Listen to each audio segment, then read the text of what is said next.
Bismillahirrahmanirrahim. Assalamualaikum warahmatullahi wabarakatuh. Berjumpa kembali dengan konsep kehidupan channel. Semoga dan mudah-mudahan kita semua, Anda dan teman-teman, sahabat semua, saat ini dalam lindungan Allah Subhanahu wa Ta'ala. Amin ya Rabbal Alamin. Baik, sebelum kita mulai, tolong di-subscribe, di-share, dan di-like agar kami bisa lebih baik lagi ke depan. Baik sahabat, teman-teman, di mana saja berada, kita mulai saja dengan sebuah bahasan sombong. Sombong itu menolak kebenaran dan meremehkan orang lain. Iblis itu makhluk terkutuk. Gara-garanya dulu membangkang perintah Allah, iblis menolak untuk bersujud kepada Adam. Alih-alih mematuhi perintah Allah, iblis memberi alasan penolakan. Aku lebih baik ketimbang Adam, kata iblis dengan sombong. Aku diciptakan dari api, sedangkan Adam dari tanah. Sebuah ungkapan sombong yang membuat Allah murka. Akibatnya iblis mendapat laknat sang pencipta. Nah, kejadian berikut ini berlangsung pada zaman Nabi Musa. Entah kenapa tiba-tiba saja iblis ingin bertobat. Keinginannya ini dikemukakan pada Nabi Musa. Musa, kau adalah Rasul Allah. Engkau juga kalimullah, atau seorang nabi yang bisa diajak bicara langsung oleh Allah. Begitulah pertama-tama iblis berbasa-basi di depan Nabi Musa sebelum mengungkapkan maksud dan tujuannya. Tidak salah apa yang kau katakan. Boleh aku tahu siapa kamu?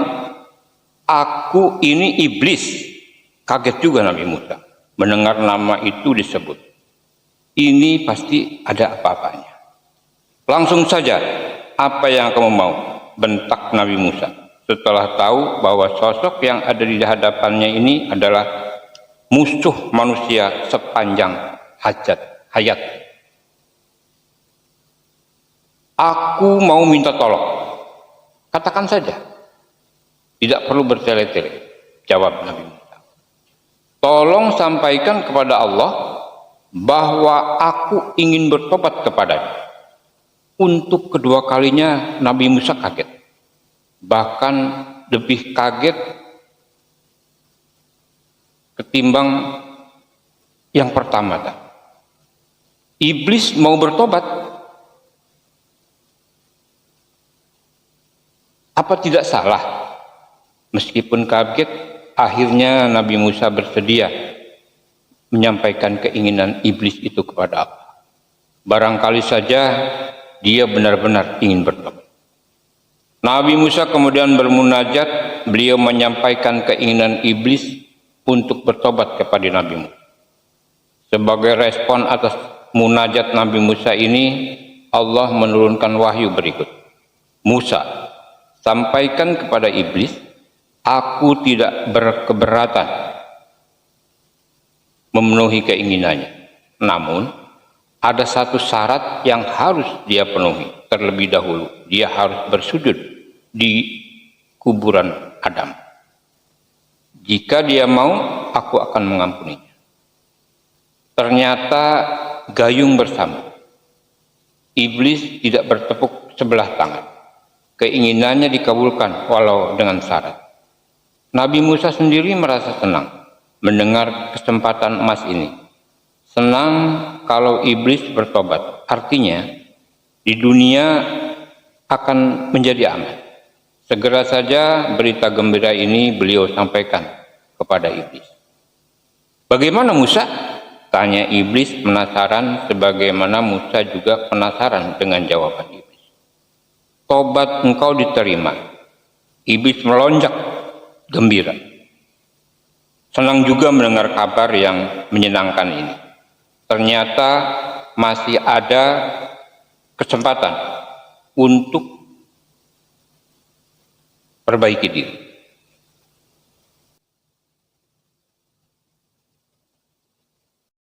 Jangan dulu senang, saya belum selesai bicara.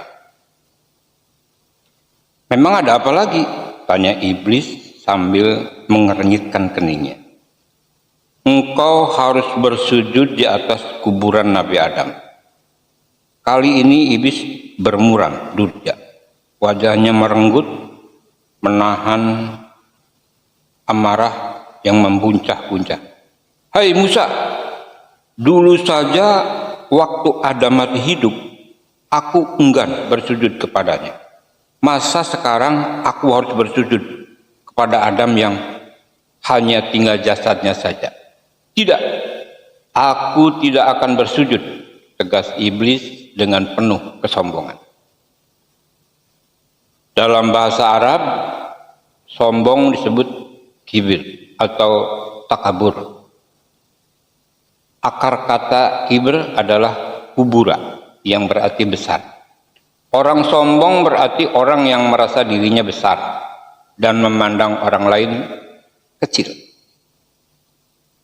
Aku elang, kalian belalang. Merasa diri serba paling hebat, paling pintar, paling baik, paling tampan, dan seterusnya. Karena merasa paling, nasihat apapun tidak akan pernah diterima oleh orang sombong. Sombong termasuk sifat tercela, orang menyebutnya besar kepala. Tendensi kesombongan adalah meremehkan. Karena itu, orang sombong tidak disukai. Sombong juga bisa memicu kebencian.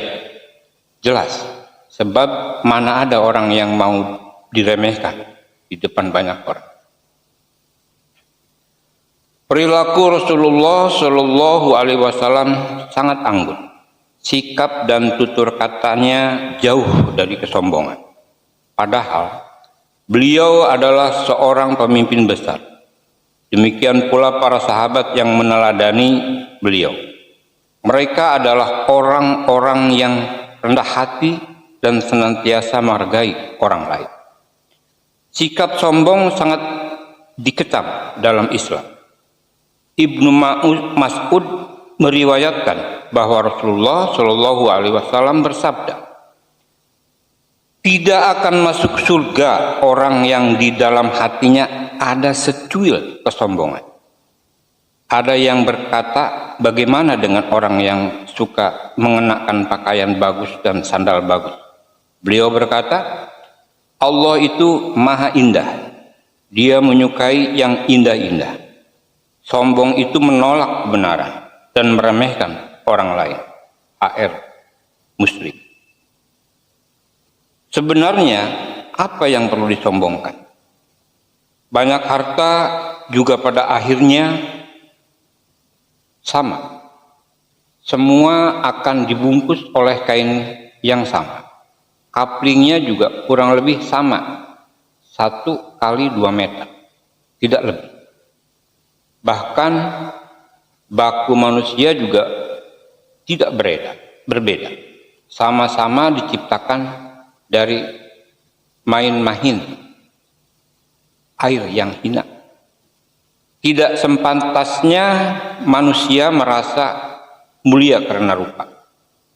Ketampanan adalah ketentuan sang Khalik. Semua itu menunjukkan keragaman, bukan keutamaan. Sebab orang yang menentukan keutamaan diri bukanlah rupa, melainkan amal. Jadi sebenarnya apa yang perlu disombongkan? Bila rupa, semua pasti menjadi tua. Kulit kencang menjadi keriput. Mata indah menjadi rapuh. Tubuh kekar menjadi bungkuk. Satu persatu gigi rapi tinggal meninggalkan. Kaki menjadi lemah. Berjalan pun terseok-seok. Bila harta tak ada yang dibawa. hanya selembar kain kapan yang bersisa. Istri cantik sekedar mengantar. Warisan menjadi ajang ribut. Tinggal satu yang menjadi teman setia, ialah takwa.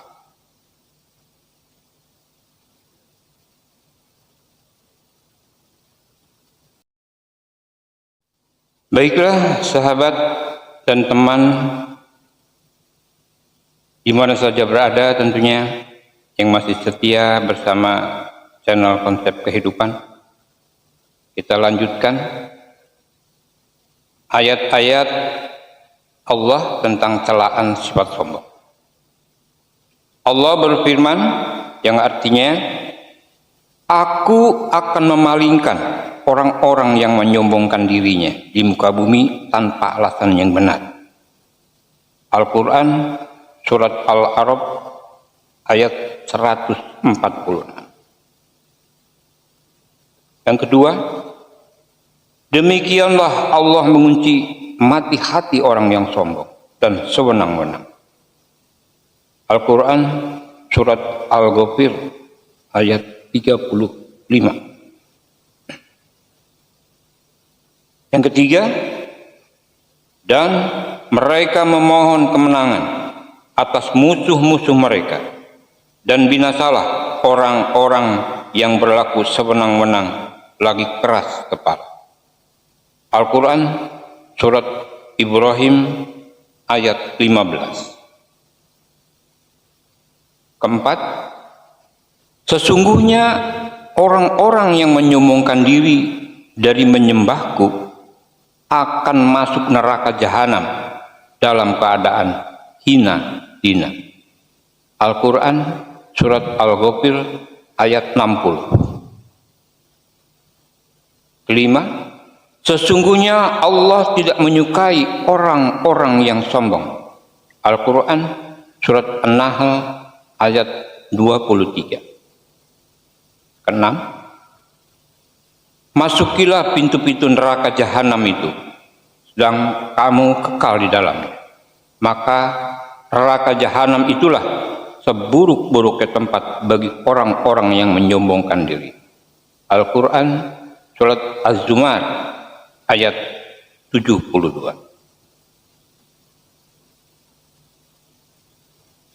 Kemudian hadis diriwayatkan oleh Iyad bin Himad. Rasulullah Shallallahu Alaihi Wasallam bersabda, sesungguhnya Allah telah mewahyukan kepadaku agar memerintahkan mereka berlaku tawadu, sehingga tidak ada seorang pun yang merasa lebih hebat daripada orang yang lain, dan sehingga tidak ada seorang pun yang berlaku sewenang-wenang terhadap orang lain. Kemudian hadis yang diriwayatkan oleh Abu Hurairah, Rasulullah Shallallahu Alaihi Wasallam bersabda, sedekah tidak mengurangi harta sedikit pun. Tidaklah Allah menambahkan kepada seorang hamba yang suka memaafkan kecuali kemuliaan, dan tidaklah seorang berlaku tawadu karena Allah kecuali Allah akan mengangkat derajatnya. Kemudian hadis yang diriwayatkan oleh Ibnu Abbas bahwasanya Rasulullah Shallallahu Alaihi Wasallam bersabda, tidak ada seorang anak Adam pun atau manusia melainkan di kepalanya pasti ada seutas hikamah yang dipegangi tangan malaikat. Bila anak Adam itu berlaku tawadu, maka dikatakan pada malaikat tersebut, angkatlah dan lepaskan hakamahnya. Akan tetapi bila ia menyombongkan diri, maka dikatakan pada malaikat itu, ikatkan hakamahnya. Baiklah teman dan sahabat Konsep Kehidupan Channel di mana saja berada, demikianlah bahasan tentang sombong yang masih banyak sebetulnya yang harus kita bahas, tetapi sampai di sini dulu, dan insya Allah pada lain waktu dan kesempatan akan kita lanjut tentang bahasan sombong dengan hal-hal yang kita sampaikan. Terima kasih, mudah-mudahan bermanfaat, khususnya bagi saya, umumnya bagi teman-teman sekalian, dan apabila ada yang berpendapat lain tentang apa itu sombong, dari apa yang saya katakan, mohon di komen dan di-share. Terima kasih atas perhatiannya. Sampai jumpa di lain kesempatan. Wassalamualaikum warahmatullahi wabarakatuh.